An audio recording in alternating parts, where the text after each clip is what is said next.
Tila sinagot na ni Vice President Sara Duterte ang tunay na estado ng unity team nila ni Pangulong Bongbong Marcos Jr. Nasa frontline ng balitang yan, si Brian Basa. We are not candidates anymore.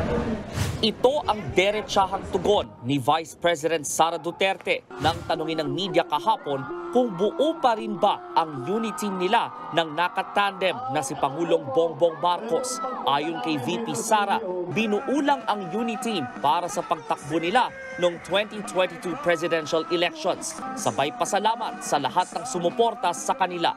Ang unity team was the tandem during the 2022 elections, and then tandem of Bongbong Sara during the 2022 elections, and then umanang elections nilaog na mi.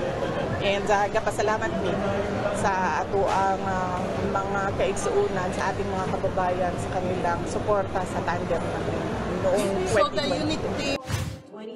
Wala pang bagong pahayag ang palasyo tungkol dito, pero dati nang sinabi ni PBBM na intact at buo pa rin daw ang tiwala niya kay VP Sara sa kabilaya ng matagal ng usap-usapan ng lumalabong alyansa ng mga Duterte at Marcos kasunod ng pag-amin noon ni First Lady Liza Araneta Marcos na masama ang loob niya sa vice-presidente.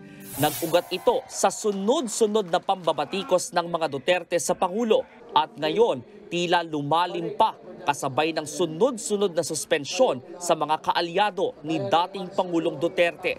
Pati ang kapatid ni VP Sara na si Davao City Mayor Baste Duterte, maugong din ang bali-balita na posible ring masuspinde dahil sa pagdalo umano sa mga prayer rally laban kay PBBM. Pero sabi ni VP Sara, wala naman siyang nababalitaan tungkol dito. Kung doon na may ingana nga papel or document na suspension niya, wala to na lang nato, no? And let us wait kung unsa ang mga legal actions ni Mayor Baste Duterte. Absent kahapon si Mayor Baste sa pagdiriwang ng Araw ng Kalayaan sa Davao City Hall, pero present sa programa si VP Sara. Dumalo siya sa flag-raising ceremony pero hindi inawit ang Bagong Pilipinas hymn na ipinag-utos kantahin kamakailan ni PBBM at inirekomenda rin sa mga LGU. Sa kanya namang speech sa harap ng mga kawani ng City Hall, binigyang diin ni VP Sara na huwag daw sanang kalimutan ang naging sakripisyo ng ating mga ninuno para makamit ang soberanya ng Pilipinas.